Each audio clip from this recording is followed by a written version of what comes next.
Hello and welcome to the Midday News on Voice of the People television. I am Chioma Innocent. First, the headlines. Obi accuses Tinubu of misleading Nigerians with false statistics. SDP NWC expels El Rufai for 30 years. Troops kill 45 bandits in Niger State. UBEC launches plan to return 10 million out-of-school children. Ohaneze faults bill to elevate Oni of Ife, Sultan of Sokoto. Lagos asks doctors to suspend warning strike. In business, oil prices climb on US-EU trade deal. And in sports, Super Falcons to hold trophy parade in Abuja. In the world of entertainment, Tiwa Savage parts ways with Manja. Now the news in detail. Former Labour Party presidential candidate Peter Obi has criticized President Bola Tinubu's handling of the economy, accusing him of using misleading data to mask Nigeria's worsening economic situation. In a post on X, Obi referenced a 2022 campaign comment by then APC candidate Tinubu in Delta State, where Tinubu reportedly dismissed his reliance on statistics. Obi said the current administration is now relying on faulty figures to present a false narrative of economic progress. He reiterated that governance should be anchored on sincerity of purpose, character, competence, capacity, and compassion. In the meantime, the National Working Committee of the Social Democratic Party, SDP, has expelled former Kaduna State Governor Malam Nasir El-Rufai from the party. The party announced that El-Rufai is barred from associating with the SDP in any capacity for the next 30 years. In a statement issued in Abuja, the SDP accused the former governor of falsely parading himself as a party member, manipulating internal processes, and attempting to destabilize the party through unconstitutional actions and deceptive political maneuvers. National Publicity Secretary of the party, Araba Ayenigba, said the decision followed a thorough investigation into El-Rufai's controversial claims of membership and his alleged backdoor political activities. Now to security matters. Troops of the Nigerian Army, supported by hybrid forces and intelligence from the Department of State Services (DSS), have reportedly killed at least 45 bandits in a fierce gun battle in Iburu village, Niger State. According to counterinsurgency publication Zagazola Makama, the joint operation was launched after the DSS intercepted intelligence about a large group of terrorists advancing on motorcycles to attack Iburu and neighboring communities. The report said the terrorists split into smaller groups under the cover of dusk, attempting to encircle the village. However, troops on standby ambushed them, engaging in a sustained firefight that lasted several hours. After the clash, at least 40 dead bandits were counted at the scene, with dozens of motorcycles destroyed. 2 members of the hybrid forces were reportedly killed, while 4 others sustained serious injuries and are receiving treatment in a hospital in Minna, the state capital. Still talking security matters, police operatives have killed 3 armed bandits and recovered AK-47 rifles in an intelligence-led offensive targeting violent criminals and armed syndicates threatening national security. Police spokesperson Olumuyiwa Adejobi disclosed this in a statement, saying the operation was carried out by the Force Intelligence Department Intelligence Response Team (IRT) during a series of tactical raids across Taraba, Plateau, Adamawa, Nasarawa, and Niger States in July 2025. Adejobi said the bandits were fatally subdued during intense gunfire exchanges, after which others fled with gunshot injuries, abandoning their weapons. He added that follow-up operations are ongoing to track, identify, and arrest the fleeing members of the criminal syndicate who have been linked to deadly attacks on communities across the affected states.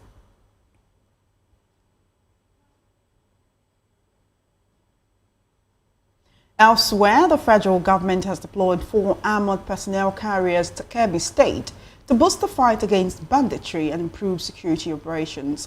The APCs were presented at the Government House in Birni Kebbi by Lieutenant Colonel M.S. Saleh of the 223 Light Tank Battalion, Zuru, and Major A.P. Azubuine of the 1 Battalion Rare, Birni Kebbi.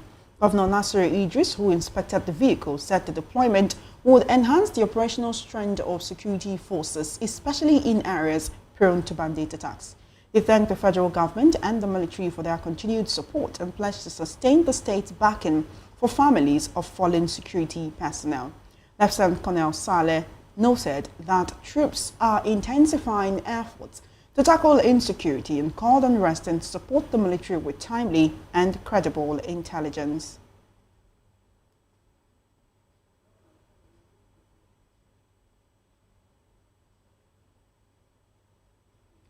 The Universal Basic Education Commission says its three-year plan to reintegrate 10 million out-of-school children will begin in earnest. Speaking at a two-day retreat for the Commission's senior staff, Executive Secretary Aisha Garba said the initiative aligns with UBEC's strategic blueprint to reduce the out-of-school children rate by 70% between 2025 and 2028.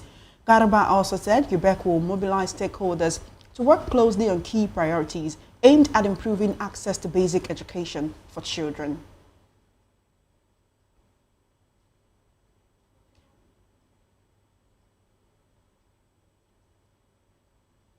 Still talking education, the federal government has launched a new loan fund aimed at supporting staff of tertiary institutions across the country. Known as the Tertiary Institution Staff Support Fund, the initiative is designed to improve the welfare and professional development of both academic and non-academic staff in universities, polytechnics, and colleges of education. Under the scheme, each staff member is eligible for loans of up to 10 million naira, capped at 33.3% of their gross annual salary. The funds can be used for purposes such as transportation, medical expenses, and small-scale ventures like poultry farming. The Director of Press at the Federal Ministry of Education, Folashade Boriowo, made this known in a statement, noting that the initiative was unveiled during a high-level stakeholder engagement in Abuja. According to the statement, a strong monitoring and evaluation framework is in place to track progress and ensure the long-term success of the fund.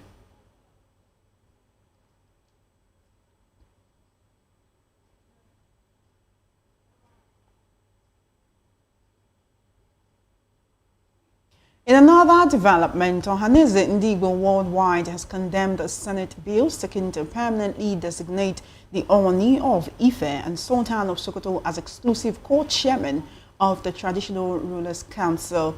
The group says the move sidelines apex traditional rulers from other ethnic groups and geopolitical zones. In a statement issued in Enugu, the National Publicity Secretary of Ohanaeze Ndigbo, Ezechi Chukwu, described the bill as lacking fairness, equity, and respect for the federal character principle enshrined in the Constitution. He called for the immediate withdrawal of the bill, urging the Senate to consider ethnic diversity, cultural sensitivity, and inclusive governance in any such legislation.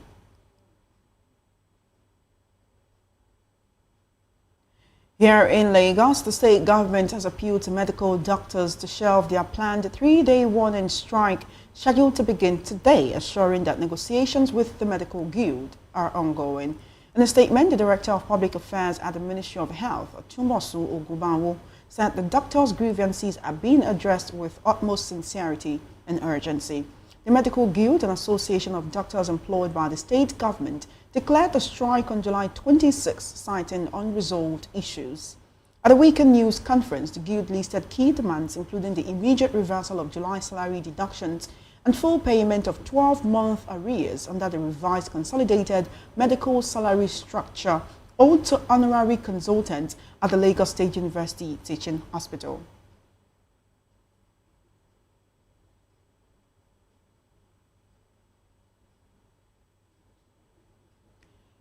You're still watching the Midday News right here on Voice of the People television. We'll go on a short break, and when we return, we'll have our virtual guest, Shadrach Dubai, the essay on youth affairs, the Godwin Obasaki, who's the former governor of Edo State, joining us to discuss issues on the Midday News. Do stay with us. We'll be right back.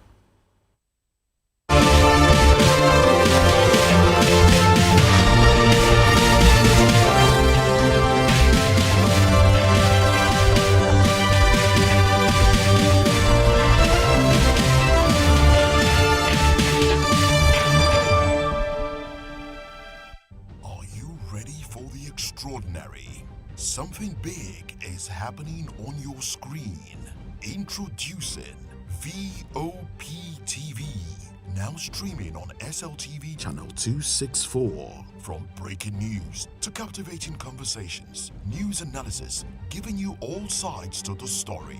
We break in-depth discussions on the issues that matter, from politics to sports, entertainment, and lifestyle. VOP TV on SLTV channel 264. Join us as we redefine what television means to you. Voice of the People Television, VOP TV. Now you have more than a voice.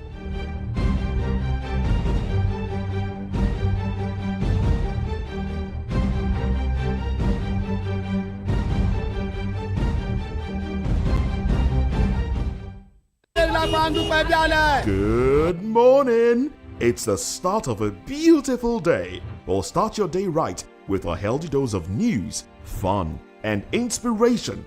Join us on VOP this morning for the latest news, trending topics, and uplifting stories to set your day on the right vibe.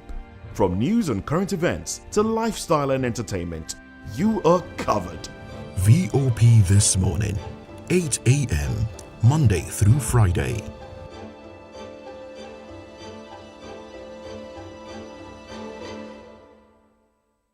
Hi, my name is Tosin Mohammed. I'm a gospel artist.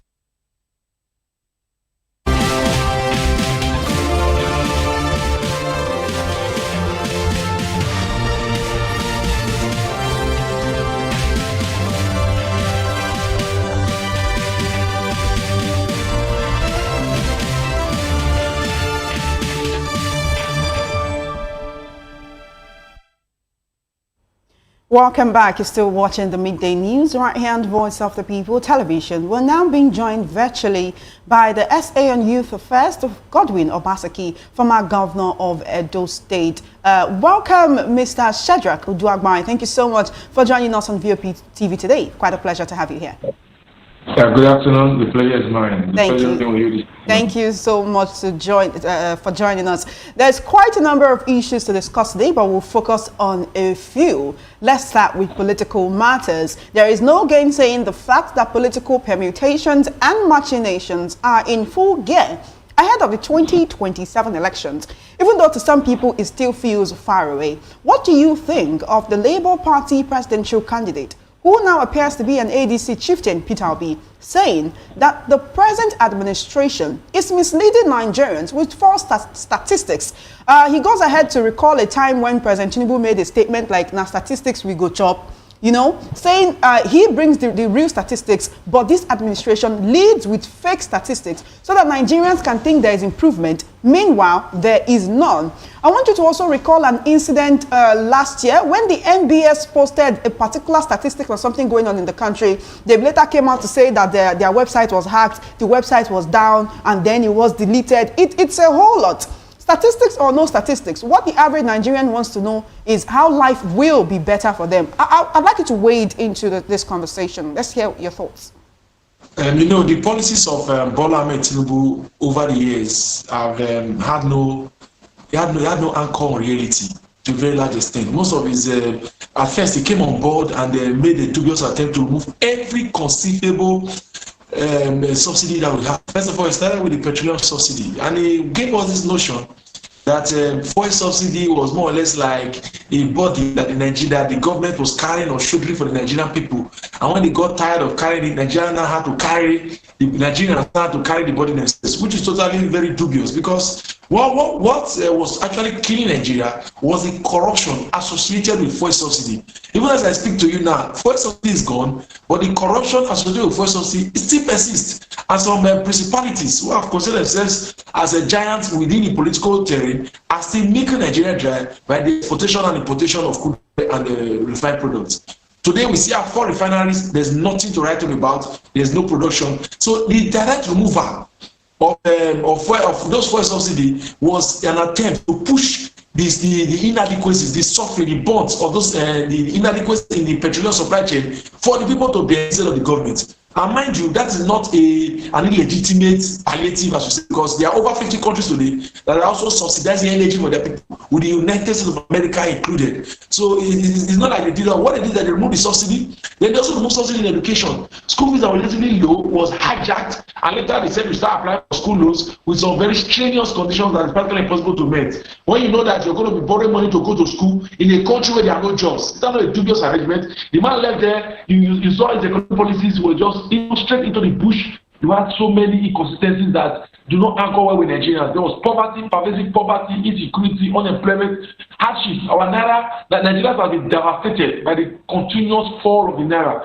So all of those things were just totally bad. I think that was not enough. The man now went in for some dubious tax reforms. It was an attempt to further remove money from the pockets of the private investors. But quite a number of political elites and even some knowledgeable Nigerians did applaud him on those tax reforms, on the passing of that bill. So if you call them dubious, now what area of the tax reform bill was dubious? When you talk about other aspects of how Nigerians have had to bear the brunt of that statement, subsidy is gone, that was made on May 29, 2023, yes, we can see those aspects. But what aspects of the tax reform bill to you is dubious? When you talk about the tax reform, the Tinubu's tax reform was just aimed at drawing more resources from the private sector, taxing them, getting more money from the public into government coffers. And I know that the Nigerian federal government is a bad investor.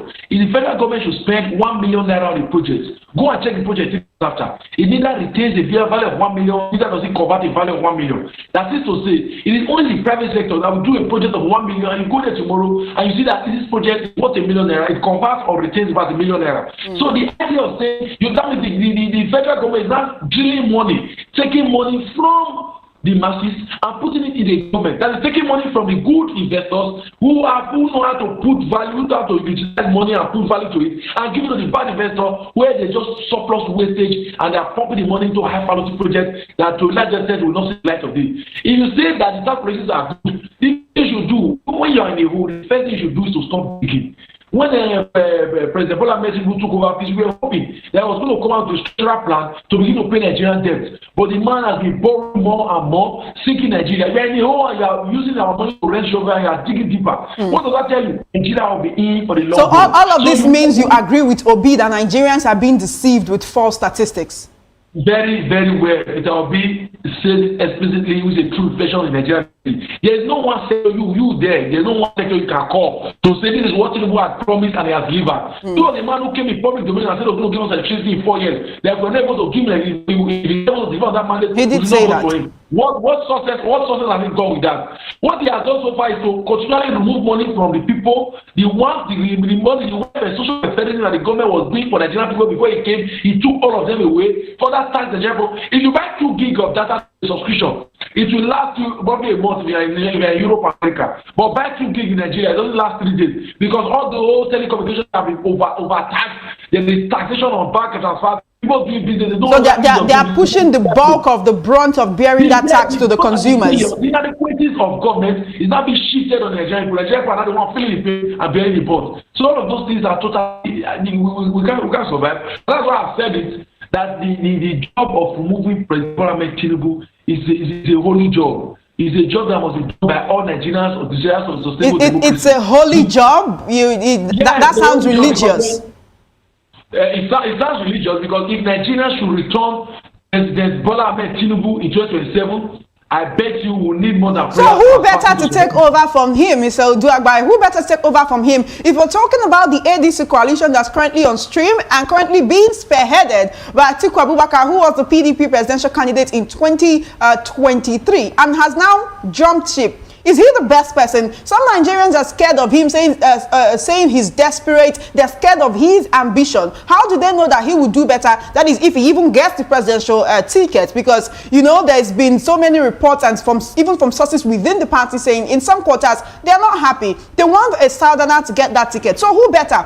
Also, looking at the people in the ADC, I spoke to a political analyst who described some of them as enemies of Nigeria, who have plugged Nigeria into the situation we're currently in, from David Mark to El Rufai to a lot of them, even to Amechi, who was former River State governor. I mean, the Adamawa State presidential candidate governorship candidate of the APC in 2023, Aisha Binani, joins the ADC. We know what happened with that gubernatorial election, how the wrong person announced that she had won the election, and she went on TV to start giving her acceptance speech until INEC overturned everything. And Yunusa Ari, Yunusa Ari, who was the rec as at then, is still answering questions up until now. Are these the people who are going to make things better? Are we back to 2015? We don't want Jonathan, anybody but Jonathan. If we told that same path, would we not be going from frying pan to fire? If you recall the whole anybody but Jonathan, and then we got Buhari, from Buhari to Tinubu, and here we are right now.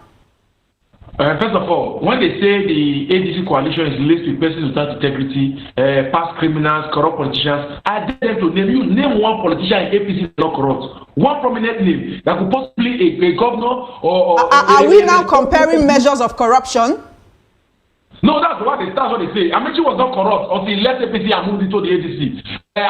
All of those, Erufai was not a corrupt politician until he left APC and went to SDP. So it's true that we hear things over and over. Is the Tinubu not corrupt? What are we talking about? So when you say the idea of for me, those persons who moved out to the APC or those persons on the People's Democratic Party who had moved to now form the coalition of ADC should be celebrated by Nigerians, because we saw what Bola Ahmed Tinubu was doing was a direct attempt to slaughter Nigerians. So they should be celebrated despite their past antecedents, despite whatever has gone on before, despite whatever it is that they have done against Nigerians, despite that they have held offices and they were not able to do so much for their region. They should be celebrated. So anybody who joins the ADC now, their sins are forgiven. Is that what it is?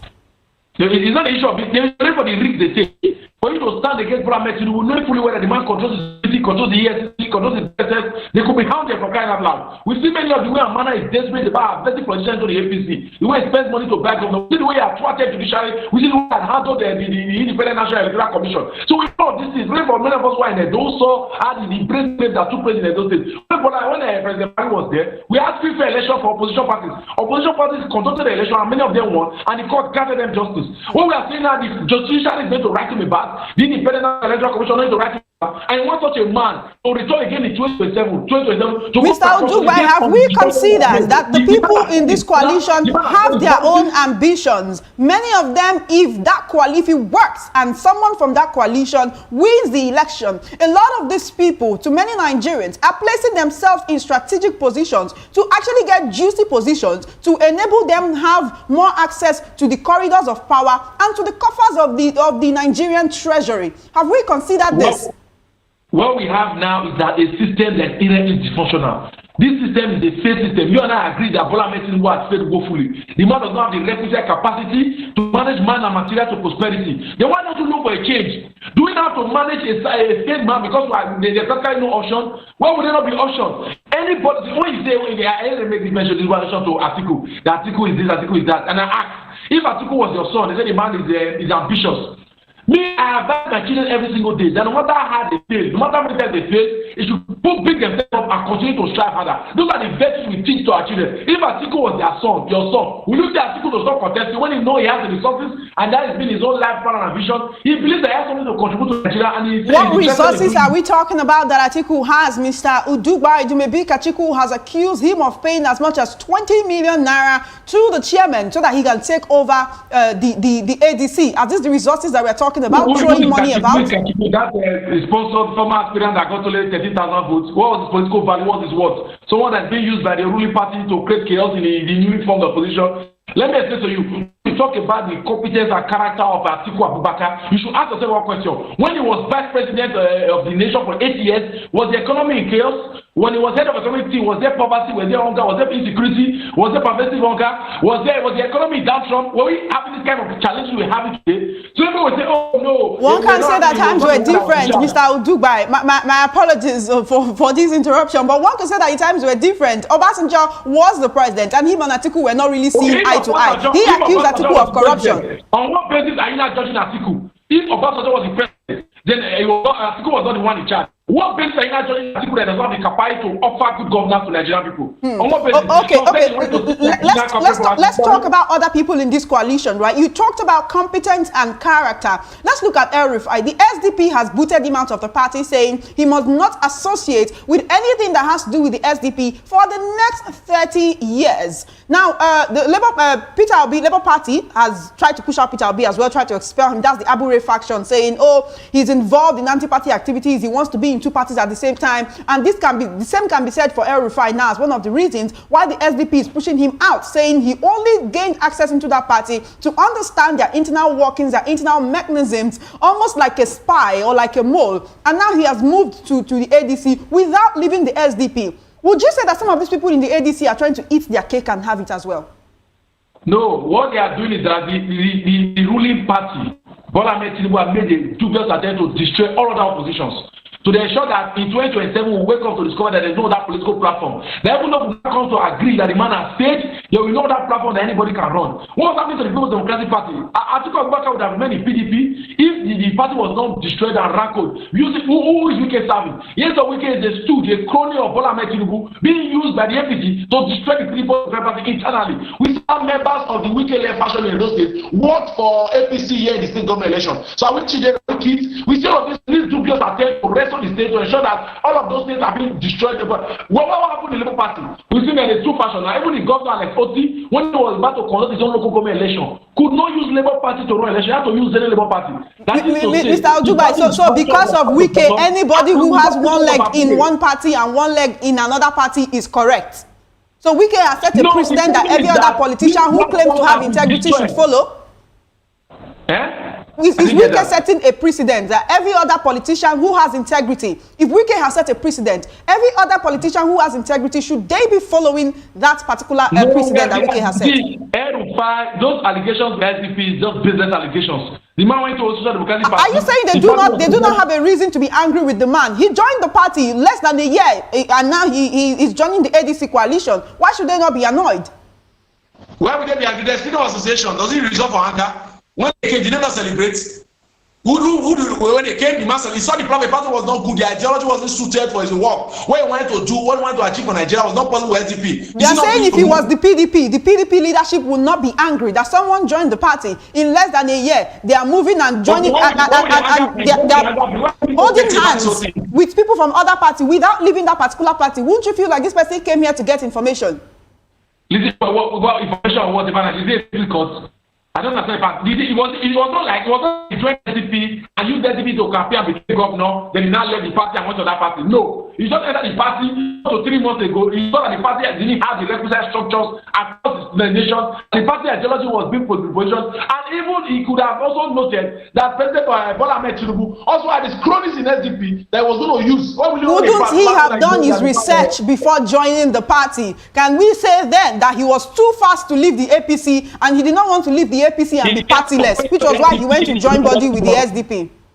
He had to go into the SDP to know where he was. He went in and discovered he wasn't it, and he was free to move. And so I can move to the ADC today, and tomorrow I leave the SDP and go back to APC, and I can keep changing party every single day if I choose to. This is one of the reasons why politicians are accused of not having Nigerians at heart. If they keep moving from one party to the other, this party does not have the mechanism, and before you know, within a year or two, a politician has joined almost all the opposition parties in the country. Is it because these parties do not have ideology and they are more focused on getting power from whichever party is in power at the moment? Let me explain to you that. See, when you talk about consistency in terms of principles, at least what consistency talks about you being in one party, shows like a stable politician. Why is nobody saying the same for Peter Obi? At least he was formerly in ABGA. From ABGA, he went to PDP to the party, and now he's in ADC. Oh, they are saying the same of him. They are saying the same of him. They are accusing him of something that I cannot even say on air. You know, it's like moving about without having a base because you want to get your ambition by any way you want. No, let me explain to you. There's something called political culture. And in this fourth republic, it has become a norm for politicians to move from one political party to another in search of their aspiration. Because these political parties in both and opposed do not have strong or clearly defined ideologies. So the ideology of the person in government is a reflection of what he thinks and is willing to do. It's not a reflection of the party. Bola Ahmed Tinubu now may not necessarily be putting in place. There is no correlation between what Buhari did and what Bola Ahmed Tinubu is doing to show that it's the same party that is in office. We see this happen every single time. So when somebody comes into office, it is his own personal ambition, his own manifesto, his agenda that he pursues, and not necessarily the agenda of the party. So let me be clear that those political platforms are mere vehicles in this fourth republic. That's what has come to stand as mere vehicles for less to serve into power. There's no room for independent candidacy. I can say if there was independent candidacy, Peter Obi won't even need a party to contest. He would have run as independent candidate. So because we need a party, the party becomes a vehicle. So if you choose to enter a vehicle vehicle and the vehicle is dysfunctional, or the fuel finishes the vehicle and choose to move to another vehicle, because they know Nigeria still recognizes it. When Peter Obi left the People's Democratic Party and went to Labour Party, did it take it so much effort to integrate? No. People accepted it as well as the new movement. ADC today is gaining momentum. And is Nigerians having challenge not remembering what ADC is, or saying they only remember PDP APC? No, it's not a challenge. See, as you are here, the emerging problems will also require emerging solutions. Nigeria must act fast. Bola Ahmed Tinubu came into office, he has not done one year. He's talking about 2027. For crying out loud. What's about the what also? If people want to get re-elected into office, they ought to focus on delivering dividends of democracy. If man comes to office, he has not focused on delivery. He's talking about 2027. His family is moving across the nation with desperation, campaigning vigorously. So I want Nigerians to stand put according to tolerate mediocrity, and now they are juggling this ticket of South thing. See, I've said it before. The agenda of South, not ethnic card, religious card, is being used by politicians to put their brothers into office. When it favors them, they chant the card. The language and the chant, the average Nigerian should be chanting, is the issue of competence and character, because that's the only measure that can be used to determine the powers of a man in office. Thank you so much. Thank you so much, Mr. Udubai. Before you go, I want you to talk for a few minutes on this particular development. The Ohaneze Ndigbo is not very happy as at this moment due to a development whereby they are perceiving there is a discrimination with a bill that's seeking to elevate the Oni of Ife and the Sultan of Sokoto as co-chairman of the Traditional Rulers Council permanently. This will not be temporary positions. That is, whoever becomes the Oni of Ife in the future, whoever becomes the Emir, the Sultan of Sokoto in the future, all of these people will be permanent co-chairman of the Traditional Rulers Council. They are saying that this is it's discrimination. It's segregating every other traditional rulers from other regions. I mean, what happens to the Olu of Warri? What happens to the Oba of Benin? What happens to the Obi of Onisha? Are these people, do they not deserve to also have a permanent seat on the Traditional Rulers Council? Is this also being politicized? For me, you see, it left to me, all of those traditional institutions should have no role in governance, honestly speaking. There is no democratic institution in the world that features traditional leaders as a tool for mobilization. Those who have no impact. The Ohaneze does not have any impact on reality. The Oni of Ife does not tie roads, does not provide education, does not carry out any developmental works. The money they give these people is just for political patronage. If these people believe they have a kingdom, the people in their kingdom should fund them. That's my opinion. So the organization should not use government resources, money meant for development of people, to be services of persons who are born royalties. So it doesn't fly, it doesn't count. And they make it look as, I mean, that's my opinion. And I think that the organization is just crying foul because they feel they need to also have an opportunity to also, it's all about struggle for resources. They also want to be captured in the seats, in the council, so that they can also earn humongously. Is it not the same organization that went to endorse Bola Ahmed Tinubu for 2027 when they know they have never had a shot at president and vice president? The organization can cry for as long as they want, but as long as they're able to get their ass right, they're able to put their political house in order, they will continue to cry. And this traditional thing, for crying out loud, this is the 21st century. We should start doing away with many of these things. Government paying our resources, humongous resources to traditional leaders does not have any bearing to the security and welfare of the Nigerian people. And it's hard time to begin to raise up discourse in that direction. Thank you so much, Mrs. Shadrach Udubai, for joining us on the Midday News this afternoon. It's been such an interesting conversation. Thank you so much. You were clear, you were precise. Thank you for your thank you for your analysis. How is the PDP preparing for 2027? Because it seems that the PDP has lost their strong man, Atiku, who recently left the party. For just 1 minute before you go. No, it's not that they lost a strong man. What is happening now is that PDP is now a crony of the APC.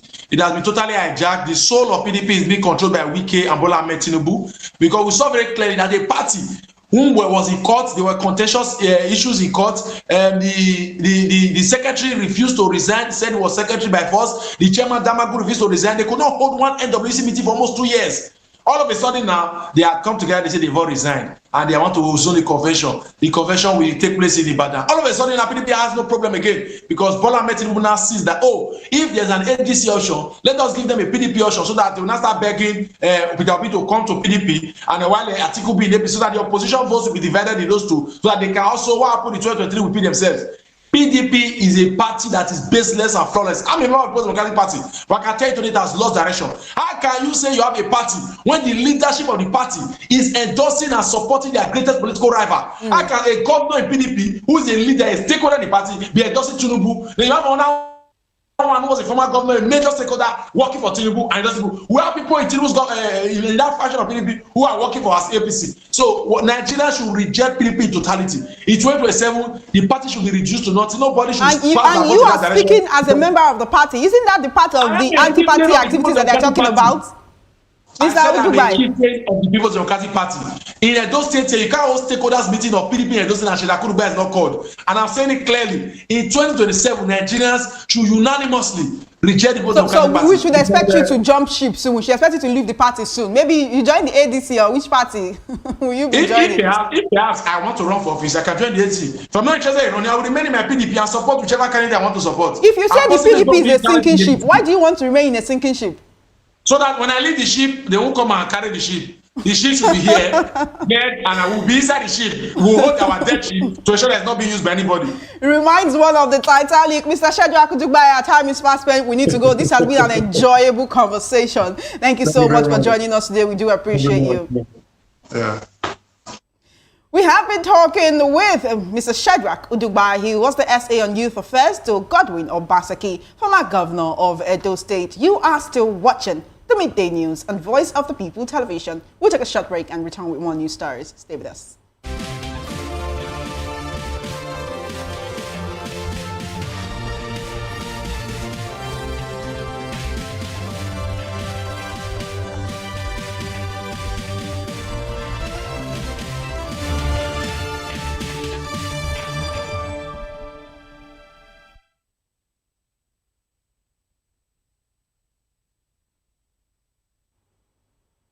Welcome back. Today is World Hepatitis Day 2025, a global day of action and awareness focused on a disease that quietly threatens millions across the world. With over 1.3 million lives lost each year, hepatitis remains one of the deadliest and most misunderstood health challenges of our time.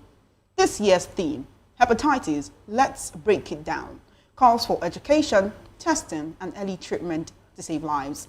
VOP TV's Praise Peters takes a closer look at what you need to know, what is being done, and why now more than ever awareness matters. Here's her report. All right, we'll bring you that report before the end of the midday news. Away from that, Vice President Kashim Shettima has departed Nigeria for Addis Ababa, Ethiopia, to attend the second United Nations Food Systems Summit, Stocktake.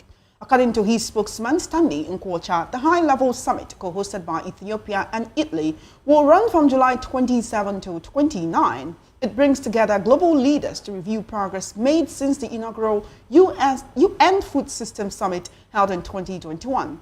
Nkwocha explained that the summit aims to accelerate commitment towards building resilient, inclusive, and sustainable food systems in line with the UN Global Goals and the Sustainable Development Goals Action Campaign. Vice President Shettima is expected to join other heads of state, ministers, private sector leaders, and civil society representatives in strategic discussions focused on unlocking investment, enhancing accountability, and aligning efforts with the SDGs.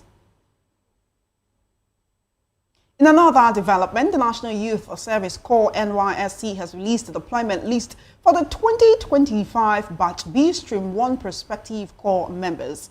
The announcement was made today via the NYSC's official Facebook page and other social media platforms. The scheme urged all prospective Corps members to log into the official NYSC portal to check their deployment status. It also cautioned PCMs against traveling at night to their orientation camps, emphasizing the importance of safety during transit.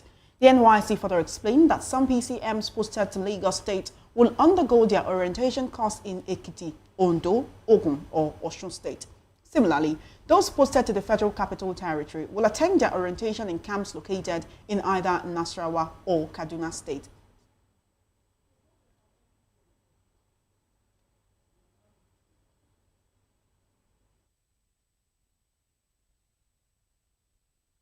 It's July 28, 2025. The world commemorates World Hepatitis Day today.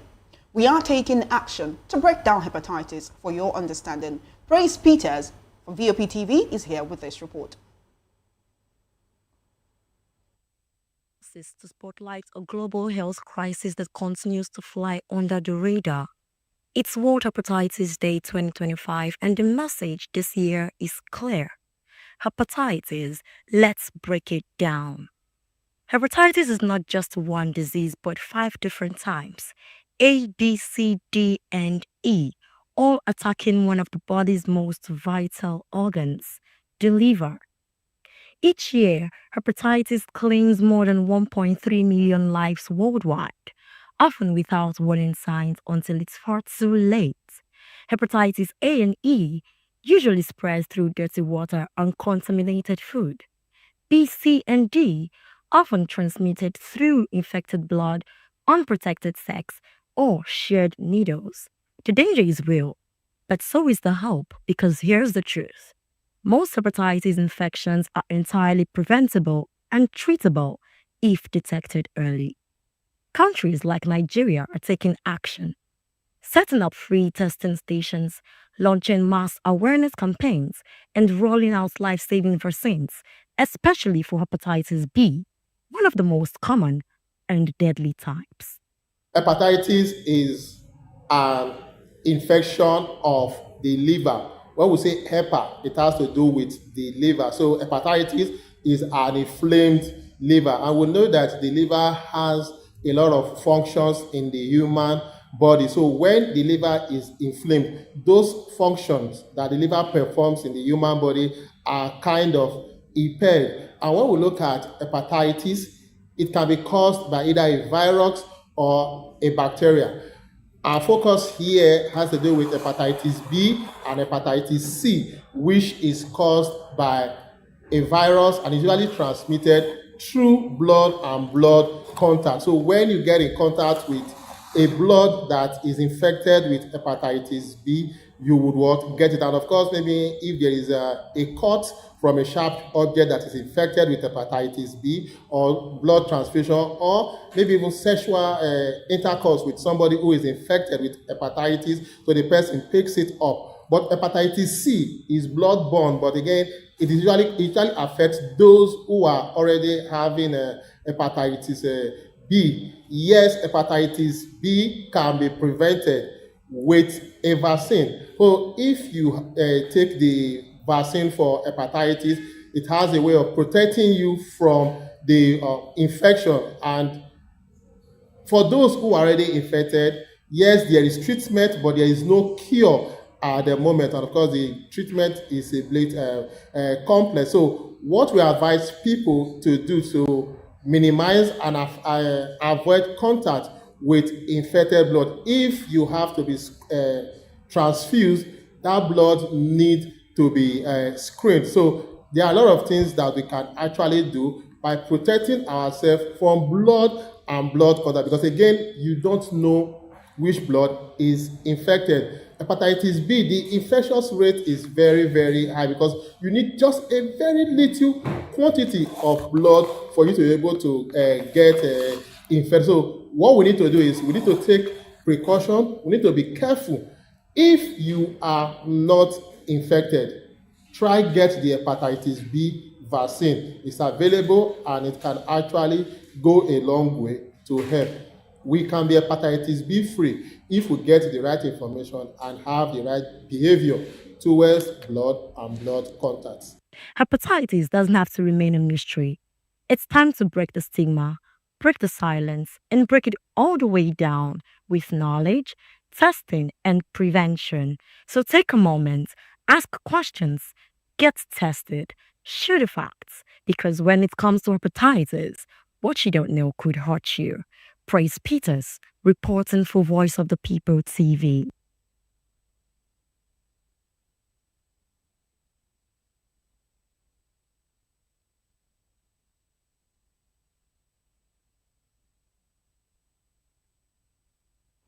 Welcome back. You're still watching the Midday News on VOP TV. Now let's take some business reports. Oil prices rose today after the U.S. reached a trade deal with the European Union and may extend the tariff pause with China, reducing concerns that potentially higher levies would limit economic activity and impact fuel demand.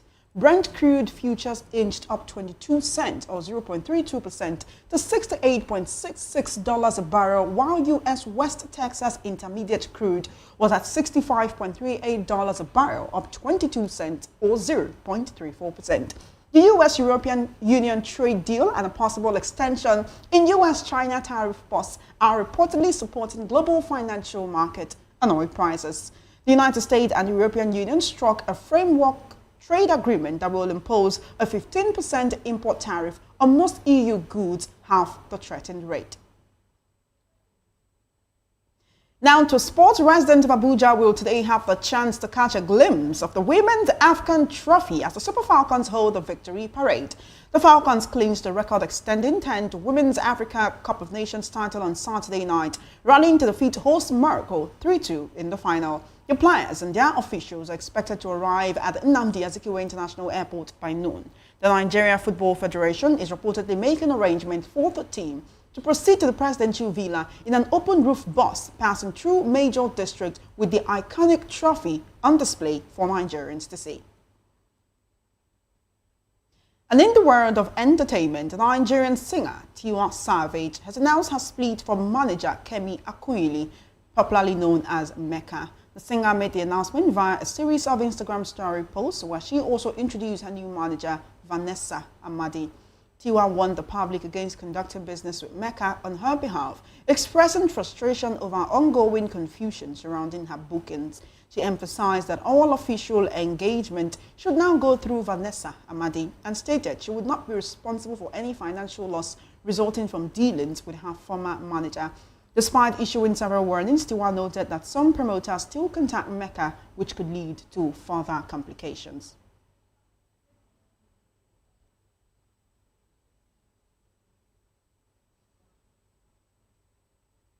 Elsewhere in entertainment, Kendrick Lamar and Beyoncé's powerful collaboration, Freedom, serves as the soundtrack to the trailer for the new Leonardo DiCaprio film, One Battle After Another. Directed by Paul Thomas Anderson, the film also features singer Teyana Taylor, along with Sean Penn, Benicio del Toro, and Regina Hall. DiCaprio and Taylor play former revolutionaries on the run from a white supremacist police officer set against the backdrop of Kendrick and Beyoncé's Fury anthem, which perfectly underscores the trailer's intensity. Now that's it on the Midday News. Before we go, let's take a quick look at the headlines. Obi accuses Tinubu of misleading Nigerians with false statistics. SDP NWC expels El-Rufai for 30 years. Troops kill 45 bandits in Niger State. UBEC launches plan to return 10 million out-of-school children. Ohaneze forwards bill to elevate Oni of Ife, Sultan of Sokoto. Lagos asks doctors to suspend warning strike.